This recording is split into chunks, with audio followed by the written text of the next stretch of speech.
নমস্কার, শুরু করছে আজকের অনুষ্ঠান। কেমন আছেন আপনারা? নিশ্চয়ই ভালো আছেন।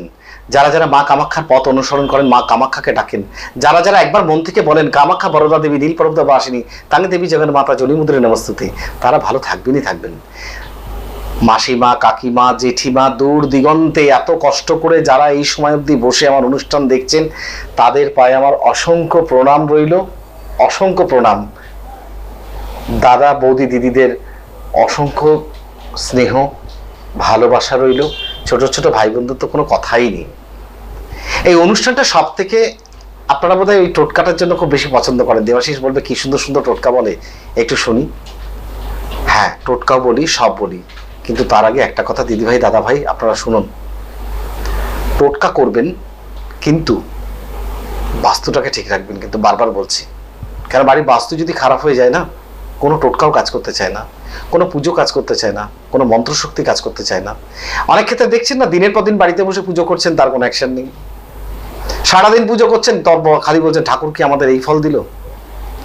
আবার অনেকে আছেন স্টোন পড়তে পছন্দ করেন। আমি দাদা ভাই বলছি স্টোন পড়ে কোনো লাভ নেই। আমি পাথর বিক্রি করি না যদিও, তাও আপনাদেরকে বলবো পাথর পড়ে কোনো লাভ নেই। তার একটা কারণ হচ্ছে, কপালে যে ঈশ্বর বড় পাথরটা দিয়েছে সেটাকে যদি সরানো না যায় পুজোর পথ দিয়ে, তাহলে হাতে ছোট পাথর পড়ে বিরাট কিছু হবে বলে আমার মনে হয় না। কিন্তু তাই বলে এটা নয় কি পাথর বিশ্বাস করি না, আমি পাথর বিশ্বাস প্রচন্ড করি, কিন্তু সেই সব পাথর আমরা আর পারি না কিনতে, আমরা পাই না, আমাদের এখানে পাওয়া যায় না। দেখছেন না পাথরে পাথরে ছড়াছড়ি, মানে মানুষের গ্রহ এত ধরনের যত পাথর বিক্রি হচ্ছে, সেই কারণেই সেই পাথরগুলো পাওয়া যায় না। বাড়ির বাস্তুটাকে কেন ঠিক রাখতে বলি? বাড়ির বাস্তুটা ঠিক রাখলে অ্যাটলিস্ট আর কিছু না হোক মানসিক শান্তি পাওয়া যায়। আমরা ঈশ্বরের কাছে গেলে কি চাই? মা শান্তি দাও, মা শান্তি দাও। তো মা তো শান্তি দেওয়ার জন্য আশীর্বাদ করবেন, কিন্তু আশীর্বাদ করতে হলে কোথায় করবেন? আমাদের বাড়িতে করবেন। তো বাড়িটা যদি নোংরা হয়ে থাকে, বাড়িটা যদি আমাদের ঈশান কোণে টয়লেট হয়ে থাকে, বাড়ির ঠাকুরঘর রান্নাঘর টয়লেট পাশাপাশি হয়ে থাকে, তাহলে বাকি করে আশীর্বাদটা করবেন আপনাকে শান্তি মতো। সেটা তো আপনাকে উচিত, মানে আপনারটা ঠিক করে নেওয়া। কত রকম সমস্যা বলবো আপনাদেরকে আমি আমি পুজোর অধ্যায় যতগুলো আছে, যেমন ধরুন তন্ত্রের যতগুলো অধ্যায় মোটামুটি কমপ্লিট করা আছে আমার, পড়াশোনা করে আমি সব দেখেছি, বড় বড় গুরুর হাত ধরে শিখেছি। হাজার হাজার মানুষের পুজোয় হাত দিয়ে আমার হয়েছে, হাজার হাজার। যার জন্য পুজো আজকে আমার কাছে একটা পান্তা ভাতের মতন হয়ে গেছে। মানে যেখানে যে ইচ্ছা পুজো আমাকে বসিয়ে দিয়ে না করে আসতে পারলে আমার নাম দেবাশিস মুখার্জি না। আমি এখনো বলি, যে কোনো পুজো, যে কোনো প্রত্যেকটা পুজো আপনি কাউকে চট করে আপনি কাউকে বলে দেখুন তো যে আমাকে কামিনী পুজো করে দেবে, তাকে চিন্তা করবে চারবার কামিনী দেবীটাকে। কামিনী দেবী হচ্ছে অষ্টাদশ মহাবিদ্যার এক বিদ্যা। অষ্টাদশ মহাবিদ্যা মানে কাই? দশ মহাবিদ্যা প্রচলিত বিদ্যা, তার থেকে ভয়ঙ্কর হচ্ছে অষ্টাদশ মহাবিদ্যা, যার মধ্যে রক্ত চামুন্ডা পড়ে। রক্ত চামুন্ডা কোন গ্রহের উপরে এফেক্ট করে? রক্ত চামুন্ডা একমাত্র মঙ্গল, রবি, রাহুর উপর এফেক্ট করে, খুব ভয়ঙ্কর। মঙ্গল কি করে? রক্তপাত করায়, মিসকমিউনিকেশন করায়। রাহু কি করে? গ্রাস করে। এইসব গ্রহগুলোকে কন্ট্রোল করে কে? রক্ত চামুন্ডা। মানে এই একদম ব্যাকগ্রাউন্ড থেকে, কেন সামনেই তো ছিন্নমস্তা আছে, তার পেছনে কিন্তু দাঁড়িয়ে আছে। যার জন্য আমি বলবো বাড়ির বাস্তুর পুজোটা, বাস্তুগুলোকে, বাস্তুর পুজো তো হয় না কিছু ঠিক মতন, বাস্তু ক্রিয়াকর্ম হয়, যেগুলো আমি কামাখ্যাতে করি, নয়না দেবীতে করি, ছিন্নমস্তায় গিয়ে করি। এমনকি আমি আমার জীবনে আমি 2-4 বার 5 বার সবার করে ঘুরে এসেছি। জাস্ট আমি গেছিলাম কিছুদিন আগে হিংলাজ, পুজোটা সেরে এসেছি। তার কারণ হচ্ছে এইসব জায়গায় পুজো করলে মন দিয়ে মনোনিবেশ করা যায়। পুজোতে ভিড় হলে পুজো করা যায় না। একটা বনচণ্ডালের গাছ খুঁজুন তো, দেখুন পান নাকি? বনচণ্ডালের গাছ বাড়িতে বসান, দেখবেন ভালো হবে। আর একটা জিনিস বলি, অনেকে ভয় পান, আমার শনির সাড়ে সাথী পড়ে গেছে, আমি এখন কি করব? আমি জানি শনির সাড়ে সাথীতে ভরা ডুবি করে ছেড়ে দেয়, ভরা ডুবি হয়ে যায় শনির সাড়ে সাথীতে। কিন্তু তাও লড়াই তো করা যেতেই পারে। একটু লড়াই করলে কি হয়? একটু সর্ষের তেল, 4টে কালো তিল দিয়ে শনিবার শনি মন্দিরে একটু দিন না, যেখানে প্রদীপ জ্বলছে সেখানে দিন। আরে শুনুন, আর একটা জিনিস বলি, আস্তিক আর নাস্তিক, আমার ঘরে দিদি হচ্ছে আস্তিক আর দাদা হচ্ছে নাস্তিক। এই দুজনে আপনারা ঝগড়া করবেন না প্লিজ। এই সব পুজো পাঠ করো না তো সব কিছু হয় না, এগুলো করবেন না। তার একটা কারণ বলি, সংসার সুখের হয় রমণীর গুণে, গুণবান পতি যদি মিলে তার শনে। তাহলে দাদা কি করবেন? দাদা তো আস্তিক, মানেন না, খুব ভালো কথা। আর দিদি হচ্ছে আস্তিক, দাদা নাস্তিক। তাহলে দিদি করবে কি? আপনাকে বলবে আমাকে হোমের জিনিসপত্র এনে দাও, ঠাকুরমশাই আসবে পুজো দেবে। আপনি কিন্তু এনে দিয়ে দেবেন, না করবেন না। কেন বলুন তো? আপনার দিক থেকে বোঝাই। এই দেখুন ধুনোটা কিন্তু কোনো কেমিক্যাল না, ইটস অন ফাইবার। গুগলটা গাছ থেকে আসছে, ফাইবার। বেলকাঠটা পুড়ছে, বেলকাঠটা কিন্তু ফাইবার। বেল পাতাটা দেশি ঘি দিয়ে যখন আহুতি দেওয়া হচ্ছে, ওটা কিন্তু ফাইবার। তার মানে বাজার থেকে কোনো কেমিক্যাল, কোনো কালার দিতে হচ্ছে না আপনাকে। এই যে এতগুলো সংমিশ্রণ জিনিস করে যে হোমটা হচ্ছে, দিদি কি মানছে, আমার স্বামী অত্যন্ত ভালো, আমাকে পুজোর পারমিশন দিয়েছে, আমি শান্তিমতো পুজো করে আমি খুব খুশি। আর দাদা আপনি কি পেলেন? আপনি পেলেন পলিউশন ফ্রি। তার মানে যত ফাইবার পুড়লো, যত ধোঁয়া হলো, আপনার ঘরের জার্মগুলো নষ্ট হয়ে গেল, পোকামাকড়গুলো মরে গেল। তাহলে কি হলো? উভয় খুশি। তা এবার আপনাদেরকে একটু রিভাইড বুঝিয়ে দিলাম, আস্তিক আর নাস্তিক। আর একটা জিনিস বলি, এমন কিছু ঠাকুরের কাছে চাইবেন না জোর করে, যেটা না পাওয়ার মতন, যেটা স্বপ্নের অতীত। অনেকে মানুষ চেয়ে ফেলেন, তাতে কিন্তু কোনো ফল হয় না। তার কারণ হচ্ছে চাইবারও একটা লিমিটেশন থাকা চাই। আমি যেখানে বাস করি, যেভাবে থাকি, আমি মাকে সেভাবেই বলবো, আমাকে দুটো খেয়ে পড়ে শান্তিতে রাখবো। আমি তো ঠাকুরের কাছে একটা কথা বলি, আমার মতো মানুষ হয়ে আমি যে কোনো দেবদেবীর পুজো শেষ কমপ্লিট হয়, মাকে সবার জন্য প্রণাম জানিয়ে লাস্টে বলি, সবাইকে ভালো রেখো, তারপর আমাকে রেখো। আর আমাকে যেভাবে রেখেছো এভাবে রাখো, আমাকে কোটিপতি করে দিও না, যাতে আমি আবার সবকিছু ভুলতে আরম্ভ করি না। আমাকে এইভাবেই রাখো, আমি দুমুঠো খেয়ে পড়ে বেঁচে আছি, ভালো আছি, সুখে আছি, শান্তিতে আছি, আপনাদেরকে নিয়ে আছি। আমার এটাই হলো সংসার, আপনারাই আমার সংসার, আপনারাই আমার সব। আজকে ব্যাঙ্গালোরে যে কত মানুষ যারা আইটি সেক্টরে চাকরি করছে, কত চাকরি করছে ব্যাঙ্গালোরে, আমি যাদের চাকরির জব স্যাটিসফ্যাকশন হয় না, জব স্যাটিসফ্যাকশন কত এসেছে আমার কাছে। আমি জানি ওখানে অনেক অ্যাস্ট্রোলজার চান, তারপরেও দেবাশিস দা আমি কিন্তু এক চান্সে কিন্তু এক একজনকে এমন কিছু পুজো আচ্ছা করে দিয়েছি, তারা কিন্তু সেটেল হয়ে গেছে, তারা কিন্তু একটা জায়গায় পৌঁছে গেছে। প্রচুর স্বামী স্ত্রীর অশান্তি, আমি চেষ্টা করেছি, তারা সাফল্য পেয়েছে। এখন তারা পেয়েছে তাদের ব্যাপার, এটা হচ্ছে গুরু কৃপা, হাত যশ, আর কিছু না। বাড়িতে টোটকা করুন, বাড়িতে টোটকাগুলো অবশ্যই অ্যাপ্লাই করুন, কাজে দেবে। যে বাড়িতে সারাদিন অশান্তি লেগে থাকে, শরিকানা বাড়ি, অশান্তি, বারান্দার মধ্যে কাঁচের পেয়ালাতে বা কোনো যে কোনো পেয়ালাতে এক ফোঁটা জল রেখে দিন, যাতে পশু পাখি জল খায়। যত জল খাবে তত বাড়িতে শান্তি আসবে। প্রথম যখন বাড়িতে দেখবেন যে প্রত্যেকটা মানুষের অসুস্থ আছে, যখন আপনারা রান্না করছেন, প্রথম যখন রান্না করবেন, তখন একটা কাজ করবেন, একটা গোলমরিচ একটু গরম সেকে নিয়ে ঠান্ডা জলে ফেলে দেবেন, তারপরে আপনার রান্না বসান। আপনি দেখবেন আপনার বাড়িতে সবার শরীরটা ঠিক থাকবে, ভালো থাকবে। আপনি পুজোয় বসছেন, আপনার পুজোয় মন বসছে না, কেন বসছে না জানেন? আপনি পুজোর স্তরটা জানেন না, পুজোর স্তরটা বোঝেন না। সব দেবদেবীকে নিয়ে সাদা চন্দন, লাল চন্দন বেটে 14টা ফুল নিয়ে 17টা থালা করে ঠাকুরকে দিলেই কিন্তু পুজো হয় না। পুজোর জন্য একনিষ্ঠ দরকার, কনসেন্ট্রেশন দরকার। তো কনসেন্ট্রেশন আনতে হলে কয়েকটা জিনিসের অতি অবশ্যই দরকার। যেমন চলতে গেলে পোশাক দরকার, হাঁটতে গেলে চটি দরকার, বৃষ্টিতে গেলে ছাতার দরকার, সেরকম চলতে গেলে পুজোর অধ্যায় কিছু দরকার, কিছু মালা, যে মালা আপনি পড়বেন। আবার কিছু মালা আছে আপনি জপ করবেন, যে মালাটা পড়বেন সেই মালাটা কখনো জপ করবেন না, তাহলে নিষ্ফল হবে। যে কোনো মালা যেখান থেকে কিনবেন গ্রন্থি দেবেন, তার কারণ গ্রন্থি পার করতে কেউ পারে না, কেন গ্রন্থি হচ্ছে সুমেরু। গ্রন্থির একটা মালা থেকে এক মালা জপ করতে গেলে তারকে ক্রস করে আর একবার চলে যাবেন না জপ করতে, তাহলে সে জপ বৃথা হয়ে যাবে। এই মালা থেকে শেষ মাথায় যখন আপনি গেলেন, যেখানে আটকালো, আবার মালাটাকে ঘুরিয়ে নেবেন, ব্যাক করে আসবেন। শারীরিক মোটামুটি একটু প্রবলেমের জন্য, যদি ব্লাড প্রেশার এগুলো যেগুলো আছে, যাদের গা হাত পা প্রচন্ড যন্ত্রণা, আমাদের মা কাকিমাদের প্রচন্ড গা হাত পা যন্ত্রণা, ব্লাড প্রেশার, অনেক কিছু প্রবলেম ক্রিয়েট করে, ডাক্তার দেখান, ওষুধ খান, ভালো থাকবেন।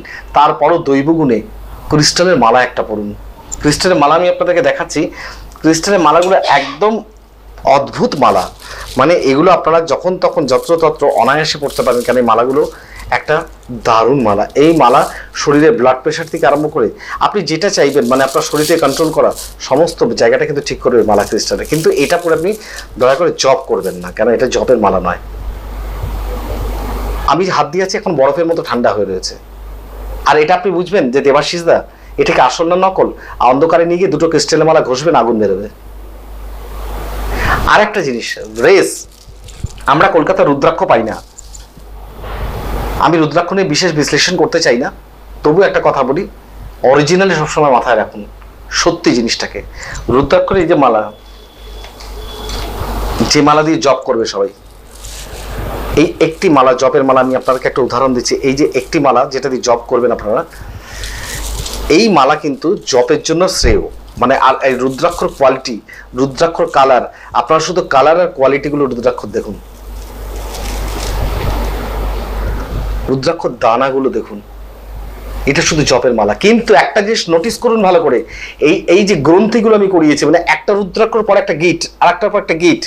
একটা জিনিস হচ্ছে রুদ্রাক্ষ জপ করতে হলে কয়েকটা নিয়ম আছে। নিয়মগুলো হচ্ছে কি, এই যে মালাটা আমি জপ করতে করতে, এই যে জপ করতে করতে করতে করতে আমি যখন এখানে এই আঙুলটা ঠেকাবেন না কোনো জপে, যখন জপ করতে করতে আমি এখানে গেলাম, এই যে এটাকে বলে সুমেরু, এটাকে ক্রস করে যাবেন না কখনো। এই যে যখন আপনি গেলেন, মালাটাকে আবার ব্যাক করে ঘুরিয়ে জপটা আরম্ভ করবেন, তাহলে কিন্তু সেই জপের মালা সার্থক। আর এই রুদ্রাক্ষর মালা যখন থাকবে, তখন আপনাদের শারীরিক অনেক প্রবলেম, যারা জব করবেন না, যারা পড়বেন, তাদের গায়ে বাতের ব্যথা থেকে আরম্ভ করে অনেক ব্যথা। শুধু এইটাই নয়, এটার সঙ্গে আরেকটা জিনিস যেটা আমাদের এখানে সবসময় পাওয়া যেত, আমি জানি না এখানে এখন আপনারা রেখেছেন কিনা, যেটা দ্যাট মিনস একটা রিং, একটা আংটি। এই আংটিটার মাঝখানে একটা রুদ্রাক্ষ আছে, জাস্ট একটা ছোট্ট রুদ্রাক্ষ আছে, কিন্তু এর মধ্যে এমন কিছু চার্জিং দেওয়া আছে যেটা পড়লে ব্যথা সেরে যাবে না, কম থাকবে, শান্তিতে থাকবেন, পড়তে পারেন, কোনো অসুবিধার কোনো কারণ নেই। ছোট ছোট কাজে যাচ্ছেন, যে কোনো কাজ সমাধান হচ্ছে না, একটা টাটের লকেট, এই লকেটটা আপনি পরে গলায় এরকম লকেটটা টাঙিয়ে আপনি চলে যান। তাতে কি হবে, আপনি যখন গলায় লকেটটা পরছেন, আপনি লকেটটাতে আপনার বাধাটা কিন্তু মুক্তি লাভ হয়ে যাবে একদম। বাড়ির মধ্যে যখন বাস্তুদোষ, যখন অশান্তিতে তীব্র আর পারছেন না, যখন দেখছেন এত বাস্তুদোষ করে, বাস্তুদোষ কিন্তু চারিদিক থেকে আসে, নোংরা আবর্জনা থেকে আসতে আরম্ভ করে, বাইরে থেকে আসছেন, জুতো পরে ঘরে ঢুকছেন, তাতে বাস্তুদোষ, জামা কাপড় ছড়িয়ে ছিটিয়ে রাখছেন, বাস্তুর প্রবলেম ক্রিয়েট হচ্ছে, চিৎকার চেঁচামেচি হচ্ছে, বাস্তুদোষ প্রবলেম ক্রিয়েট হচ্ছে, হাহাকার লেগে আছে। সেই বাড়িতে কোনো শুভ অনুষ্ঠান নেই, না কোনো জন্মদিন, না কোনো বিয়ে, না কোনো পৈতে, না কোনো অনুষ্ঠান, শুধু আছে তো শুধু অশান্তি আছে। আমাকে বাড়িটাকে কৈলাস করতে হবে। আমাকে কৈলাস করতে হলে আমার হাতে পুজো করা স্বয়ং পারদের শিবলিঙ্গ, দেবাদিদেব মহাদেব। আর একটা জিনিস আপনাকে বলি, এই পারদের শিবলিঙ্গটা আমি আপনাকে দিতে হলে, দেখবেন আজকের জগতে আমার একটা নিয়ম বেরিয়েছে, জানেন তো, যেটা আমি করতে পারবো না। কেন, আমি আমার তরফ থেকে কোনো রকম সার্টিফিকেট তৈরি করতে পারবো না, কারণ আমার এটা রুচির বাইরে। আমি আমার বিনায়ক অ্যাস্ট্রো পয়েন্ট সার্টিফিকেট দিকে একটা ছাপিয়ে দিলে আপনি খুশি, তা নয়। এর কোনো রকম বর্ণনা আমার ক্ষমতার বাইরে। ঠাকুর আসল কি নকল, তার জন্য গ্যারান্টি সার্টিফিকেট আমার দেওয়ার ক্ষমতা নেই। তাতে আমার কাছ থেকে যার মন চাইবে তারা নেবেন, নালে নেবেন না। আমি খুব সন্তুষ্ট তাতে, যদি নাও নেন তাতেও আমি সন্তুষ্ট, কিন্তু ওইভাবে না নেওয়াটাই ভালো। অনেকে ফ্যান্সি স্টোন পছন্দ করেন, যে আমরা পড়বো একটা আংটি পরি দাদা, যাতে আমাদের টাইমটা একটু ভালো যায়। ডে ওয়াইজ বুধবার করে, এটা হচ্ছে নকল ফিরোজা, নকল, বুধবার করে পড়ুন, আপনার দেখবেন সেই দিনটা শুভ গেছে। অনেকে আছে নবরত্নের আংটি পরেন, নবরত্নের আংটি পরলে কি হয়, শারীরিক দিকটা ভালো থাকে। নবরত্নের আংটি আপনারা পড়তে পারেন, কিন্তু আমি কিন্তু স্টোন সাজেস্ট করি না, আমি বারবার বলছি। এগুলো কিন্তু জাস্ট আপনি ওরাল ভাবে ইউজ করতে পারেন। এতে কি হবে, আপনাকে দেখতেও ভালো লাগবে, প্লাস আপনার শারীরিক দিকটা কাজ করবে। এবার কোনো ফিল্ম লাইনে আপনি আছেন, কোনো সিনেমা তৈরি করছেন, কোনো সিনেমা লাইনে আছেন, কারণ আপনি অভিনেত্রী, আপনার সাকসেস কিছুতেই হচ্ছে না, আপনি প্রচন্ড কষ্ট করছেন। এটা কিন্তু charging diamond, not for original diamond, charging diamond. দেখুন মনে হচ্ছে প্ল্যাটিনাম দিয়ে তৈরি, প্ল্যাটিনাম না, কিন্তু অরিজিনাল একদম। স্টোনটা original, but not real diamond. আপনি এটা পড়বেন, আপনাকে নিয়মটা আমি খালি বলে দেবো, এটা শুধু হাতে রেখে আপনি কাজ করবেন। আপনার প্রভাবটা কোথায় বাড়বে আপনি খালি দেখতে থাকবেন, প্রভাব, এত সুন্দর প্রভাব আসবে। লকেটের জন্য যখন বাড়িতে কোনো দিন, যে দিনটা আপনার খারাপ যায়, সেই দিনের লকেট, মানে আপনার মঙ্গলবারটা খারাপ যায়, এই মঙ্গলবারের জন্য মঙ্গলে একটা লকেট, একটা দিনের জন্য 1 ঘন্টা শুধু গলায় পরে থাকবেন। তারপর খুলে ঠাকুর স্থানে রেখে একটুখানি লাল চন্দন ছিটিয়ে দেবেন। তার পরের বার থেকে দেখবেন আপনার মঙ্গলবারটা খারাপ যায়নি। ঠিক সেরকম রবিবারও হতে পারে, সোমবারও হতে পারে। বাচ্চাদেরকে ছোট ছোট এটা কি এর মধ্যে শুধুমাত্র আমি হনুমান চালিসাটা 1008 বার পাঠ করা আছে আমার, এতে বিশেষ পুজো করা নেই। একটা জাস্ট লকেট, আমি কিন্তু সেই হনুমানজির প্যাকেজ বিক্রি করি না, শুধু একটা লকেট বাচ্চাকে পরিয়ে রাখলে বাচ্চার শরীর স্বাস্থ্যটা কিন্তু একদম চাঙ্গা হয়ে যাবে, একদম সুন্দরভাবে হবে। এই নিয়ে কোনো রকম কোনো আর্গুমেন্টে আমি যাবো না। হবে যে দাদা এইগুলো তো হলো, কিন্তু আমাদের যে আজকে দিনের পর দিন আমাদের ব্যবসাটা নষ্ট হয়ে যাচ্ছে। হ্যাঁ আমি বুঝতে পারছি, আপনাদের ব্যবসা নষ্ট হচ্ছে, আপনাদের ব্যবসাটা চলছে না। আমাকে তখন একটু দেখতে হবে, দাদা একটু সুযোগ দেবেন আমাকে হরোস্কোপটা দেখার।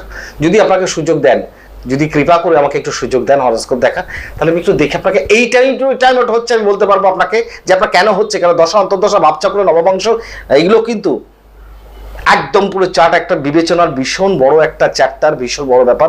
এটা দেখলে কিন্তু আপনার timing as per your timing right now, এখন আপনার কি সময় চলছে এটা কিন্তু ধরা পড়ে যায়। এরপরে কিন্তু অত ধরা পড়ে আপনার বাস্তু প্রবলেম আছে কি আছে না। তারপরেও আমি বলছি, বাড়িতে ঢুকছেন, বাঁদিকে যদি সিঁড়ি হয় বাস্তু প্রবলেম হয়, বাঁদিকে যদি দরজা বাস্তু প্রবলেম হয়। অনেকে জমি আছে বাড়িতে, সামনে জমির কিছু ফাঁকা, এদিকে গোয়াল ঘর বা এদিকে ফাঁকা রেখেছেন, কোনো কুয়ো রেখেছেন, ঢুকছেন সোজা ওই বাড়িতে ঢুকছেন, ঢুকে গিয়ে বাঁদিকে সিঁড়ি, পুরোপুরি বাস্তুটা ড্যামেজ। অনেক আছে বাড়ি করে অর্ধেক করে বাড়ি আর করতে পারছেন না, কারণ সে বাড়িতে আপনাকে শেষ করে দিয়েছে। অনেক আছেন ট্যালেন্ট আছে, ভালো পড়াশোনা করেছেন, অনেক কিছু করেছেন, অনেক ইন্টারভিউ দিচ্ছেন, চাকরি পাচ্ছেন না। আপনার প্ল্যানেটের সপ্তম ঘরটা আপনাকে ডিফল্ট করে দিয়েছে, যার জন্য আপনি পাচ্ছেন না। সপ্তম ঘর কার দৃষ্টিতে পড়ে আছে সেই জন্য আপনি পাচ্ছেন না। আপনার ছোট রেমেডি দরকার, আপনার বড় না। অনেকের বাড়িতে কিন্তু মা বোনের অশান্তিতে চূড়ান্ত ভরে যাচ্ছে, অনেকের দাদা দিদির অশান্তিতে সংসার ভাঙতে বসেছে। দয়া করে আমাকে একবার সুযোগ দেবেন সংসারটা জোড়ার। আমি জুড়তে ভালোবাসি, ভাঙতে না। যত এখানে জিনিস আপনি দেখছেন, এখানে যা যা জিনিস, প্রত্যেকটা জিনিস আমার নিজে হাতে হাতে পুজো করা। তার কারণ আমি এগুলোকে খুব বিলিভ করি, আমি খুব ট্রাস্ট করি। তার কারণ হচ্ছে এগুলো সূর্যের সাথে কানেকশন আছে, খুব প্রচন্ড প্রচন্ড কানেকশন। প্রত্যেকটা মেটেরিয়াল এখানে যেগুলো যেগুলো দেখছেন সমস্ত। আর একটা জিনিস যেটা আমার কাছে নজরে ছিল সেটা আমি দেখতে পাচ্ছি না, যদি পেতাম আমি আপনাকে দেখাতাম। সেটা হ্যাঁ পেয়েছি। এই একটা মারাত্মক জিনিস বলছি, এটা যখন বাড়িতে আপনি বসাবেন, আপনার শরীরের রোগ, অর্থনৈতিক সমস্যা, বাস্তুর প্রবলেম, শরীরের যত রকম রোগ আছে, রোগ, বাস্তুর প্রবলেম, বাড়িতে অশান্তি, হাহাকার লেগে যাওয়া, পয়সা দিনের পর দিন কমে যাওয়া, ব্যবসায় লোকসান হওয়া, এটা কিন্তু একদম ক্লোজড, একদম বন্ধ করে দেবে। যার নাম হচ্ছে শিব পরিবার। কেন শিব পরিবার কিন্তু কৈলাসে বাস করে, ইনি যেখানে যাবেন সেটা কিন্তু কৈলাসই হবে। এটা যেদিন বসাবেন, একটু সময় দেবেন, আজকে বসলে কালকেই হবে না, আপনার বাড়ির সুন্দর ন্যায় তৈরি হবে। এবার আসছে আমি পুজো অর্চনায়। আপনি বলবেন দাদা আমাকে একটা ছিন্নমস্তা যন্ত্রম করে দিন, আমার বাড়িতে এই প্রবলেম আছে। দেখুন, আপনাদের সমস্যা কিন্তু আমি আজকে থেকে না, বিগত বহু বছর বহু যুগ ধরে করে আসছি। কিন্তু আমি একটাই কথা বলবো, যারা আজকে এসে কালকেই আমার সঙ্গে আমার কাজের উপকার পেতে চান, কালকেই আপনারা বিরাট কিছু পেতে চান, তারা আমার কাছে আসবেন না। তার কারণ ডেস্টিনি ক্যানট বি চেঞ্জ। ভাগ্যের রেখা, ভাগ্যের পরিবর্তন 100% পরিবর্তন করতে আমি পারিনি, আর কোনোদিন পারবো না। তবে আমি চেষ্টা করি আপনারা কি করে ভালো থাকবেন। কেন আমার অনুষ্ঠানটার মধ্যে কোনো রকম জল নেই, স্বচ্ছ পরিষ্কার। যা আমি করি সেটা আপনাদেরকে দিই, এটা আপনাদেরকে মেনে নিতে হবে। আর কষ্ট, আপনাদের কষ্ট আমি থাকতে দেবো না। তার কারণ হচ্ছে যারা আমাকে দেখে, আমাকে মানে, আমাকে যারা দেবাশিস দা বলে একবার বোন থেকে ডাকে বা বলে, আমি কিন্তু তাদের জন্য কিন্তু 100%, আমার জন্য কিন্তু নখ জলও নামতে হবে না, আমি হাঁটু জলে নেমে চলে যাব। তার কারণ আমার নেশা পুজো করা, আমি নেশায় খেলা করি। আমি পুজোটা করি পয়সার জন্য নয়। হ্যাঁ, আমার পুজো করতে হলে পয়সা খরচা হয়, যেটুকু লাগে, যেটুকু দরকার সেটুকু আমার মনে হয় বাজারে আজকে যারা যারা চায় তাদের থেকে অনেক অনেক কম। এখন আপনি যদি বৃহৎ পুজোর কথা বলেন, আমাকে কামাখ্যা যন্ত্রম করে দিন তো দাদা, একটা মহামৃত্যুঞ্জয় করে দিন। তার আগে আমি আপনাদের প্রথম বলবো, কামাখ্যা যন্ত্রম করতে হলে আগে কামাখ্যায় গিয়ে আপনি যান, গিয়ে জিজ্ঞেস করুন কামাখ্যা যন্ত্রম করতে কত টাকা লাগছে। আর মহামৃত্যুঞ্জয় করতে হলে যোশীমঠেকে জিজ্ঞেস করুন কত টাকা লাগে। যদি কথা শুনে মনে হয় দেবাশিস দা ঠিক বললো, বলবেন নিশ্চয়ই করব। মহামৃত্যুঞ্জয় যন্ত্রমটা করলে রোগ থেকে নিরোগ হয়। মানুষ অনেক সময় দেখা যাচ্ছে মৃত্যু পথে এগিয়ে যাচ্ছে, সেখান থেকে কিছুটা সেভ করা যেতে পারে। কেন তার মধ্যে কিন্তু ওষুধটা খেতে হবে, দাওয়া আর দেওয়া, প্রেরণা, প্রেরণাটা বিরাট কাজ করে। সঙ্গে সঙ্গে ফারার হৃষ্ট যোগ সেগুলো কিন্তু নষ্ট হয়। প্রয়োগ বিদ্যা, এত ভয়ঙ্কর বিদ্যা।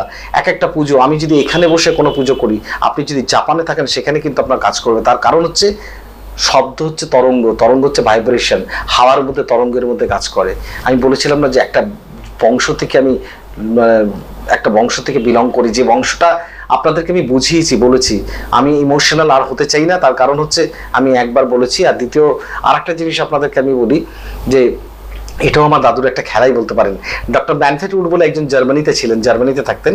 তো কুম্ভের মেলায় আমার দাদু তখন নাগা সন্ন্যাসীর প্রেসিডেন্ট, আবাহানী আখড়ার প্রেসিডেন্ট, মানে ওনার আন্ডারে 40,000 মংস, মানে 40,000 নাগা সন্ন্যাসী ছিলেন ওনার আন্ডারে।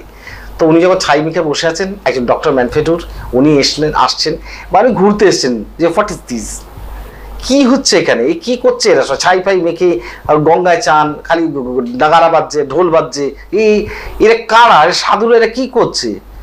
করতে করতে আমার দাদুকে এসে জিজ্ঞেস করলেন যে আপনারা এরকম বসে আছেন। এতে আমার দাদু ইংলিশে ডাবল এমএ ছিলেন, তো আর ব্যারিস্টারও ছিলেন। তো ওনাকে বললেন যে এ কি, আপনার লাভ কি, এই ঠান্ডার মধ্যে আপনি ছাই বসে বসেছেন, আপনি তো মারা যাবেন 2 দিন বাদে। আমার দাদু তো গুরুত্ব দিতেন না, পছন্দ করতেন না। কেন কি, আমি সেই টাইমটা দেখেছি, আমার চোখে দেখা আছে। আমার দাদু যখন হোমে বসতেন, জবে বসতেন, তখন বড় বড় ফিল্ম স্টার লাইন দিয়ে যখন ওনার দর্শন করতে ওনার কাছে আসতে চাইছেন, উনি কিন্তু দূর থেকে আবার দেখতেন, দেখে সিকিউরিটিকে বলতেন আউট, মানে ওনার কাছে আসতে দিয়ে এরকম করতেন, মানে চলে যেত তারা। ঠিক সেরকমই উনি যখন এলো বসলো, উনি বকেই যাচ্ছে বকেই যাচ্ছে বকেই যাচ্ছে।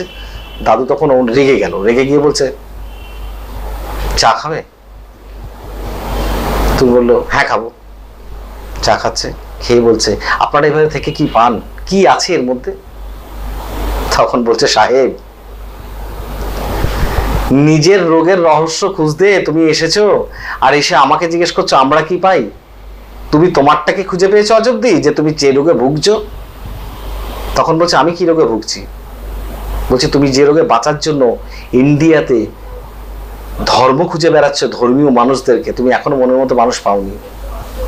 তোমার সব থেকে বড় প্রবলেম হচ্ছে তোমার ইউরিন দিয়ে ব্লিডিং প্রচুর হয়, যার জন্য তুমি পাগলের মতো ঘুরে বেড়াচ্ছ বাঁচার তাগিদে, বিকজ এটা তোমার একটা অসুখ, but you are a doctor.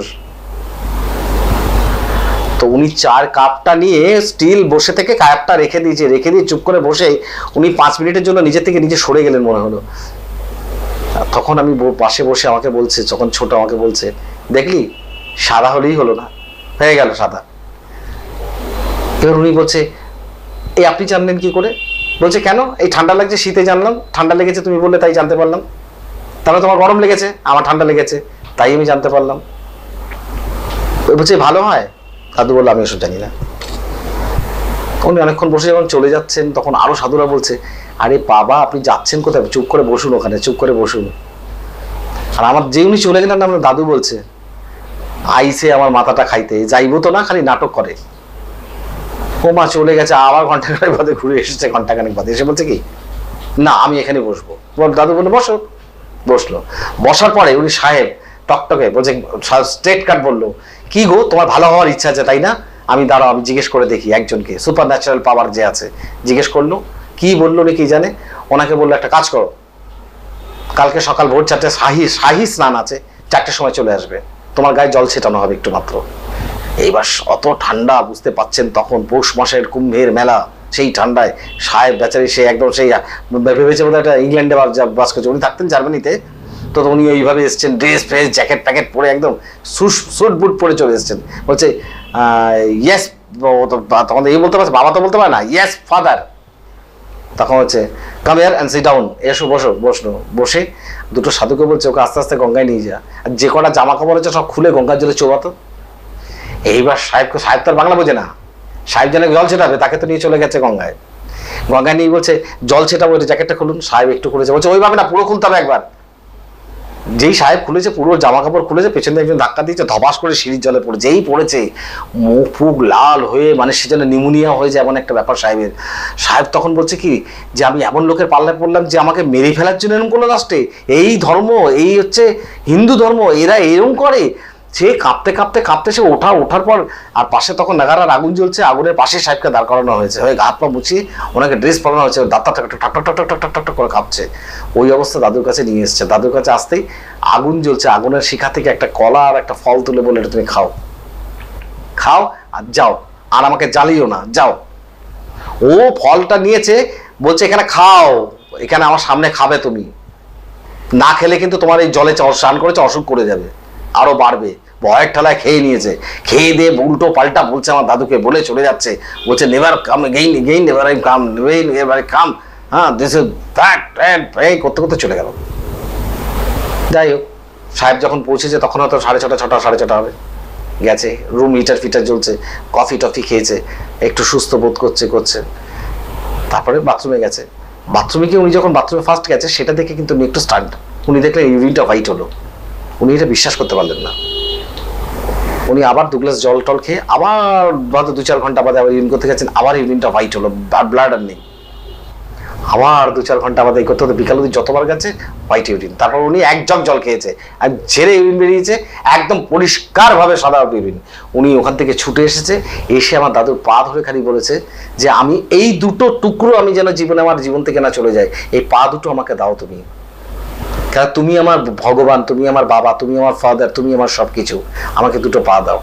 তখন বলছে, ওরে সাহেব, তোমার অসুখ মা নিয়ে নিয়েছে, তুমি আর চিন্তা করো না, আমার পা লাগবে না, তুমি ভালো হয়ে গেছো। সেই সাহেব আমার দাদুকে সেই টাইমে 12-14খানা গাড়ি গিফট করেছিলেন, 6-7খানা বাড়ি কিনে দিয়েছিলেন, যার জন্য আমাদের বাড়িতে লেখা আছে doctor Manfred Ur, donated by doctor Manfred Ur, this building Shanti Ashram. সব ডোনেশন। আজকে আমাকে কেউ ডোনেশন করে না, অনেকে ডোনেশন করে। কেন করে? আমি কি করি? আমি একটা করে জায়গায় মন্দির করতে থাকি। একটা কেন করতে থাকি? ধর্মীয় অনুষ্ঠান চলুক না, কি হয়েছে? কেউ যদি 10টা টাকা দেয়, 10 টাকা যদি চেম্বারে পড়ে একটা কাঁচের বাক্সের মধ্যে জমতে ওই টাকাটা, আপনারা একটা ভাবুন তো, আর যদি আপনাদের বিশ্বাস না হয় তাহলে আপনারা একটা কাজ করবেন, আমি একটা কাঁচের বাক্স থাকবে যে আমার চেম্বারে, যারা 10-20 টাকা 50 টাকা না, ওটা এমনি আপনারা দিতে পারেন। দুর্গাপুজোর সময় আপনারা একটু প্লিজ আসবেন, তার কারণ হচ্ছে আমি বেশ কিছু জামা কাপড় বাচ্চাদের জন্য কিনি, আর ঠিক ষষ্ঠীর দিনকে একদম অনাথ আশ্রমে যাই, আমি নিজে হাতে বসে বসে বাচ্চাগুলোকে ডাকে একটা একটা করে পড়াই। এইতে আমার মানসিক শান্তি পাই, যার জন্য আজকে আমি এত বই লিখেছি, এত পুজো শিখেছি, সমস্ত জিনিসটা আমি জানি। I know all everything about in puja, পূজার তত্ত্ব, রহস্য তত্ত্ব সব জানি। তবুও আমি শুধু একটাই কথা বলি, হে ঈশ্বর, যারা অনুষ্ঠান দেখছে তারা তোমার ভক্ত, যারা দেখছে না শুনছে তারাও ভক্ত, যারা রেগে যাচ্ছে তারাও তোমার ভক্ত। যে যতই রাগুক, যে যতই হাসুক, যে যতই ভালোবাসুক আমাকে, সবার জন্য মঙ্গল হয়, সবাই যেন ভালো থাকে। সবাই ভালো থাকলে আমি তো বেশি দিন থাকবো না, একদম শিওর, আমি একদম শিওর হয়ে গেছি যে আমার মন বলছে আমি থাকবো না বেশি দিন। কিন্তু অনুষ্ঠানগুলো না রেকর্ড করে রেখে দেবেন, কাজে দেবে একদিন। আজকে আসছি, নমস্কার।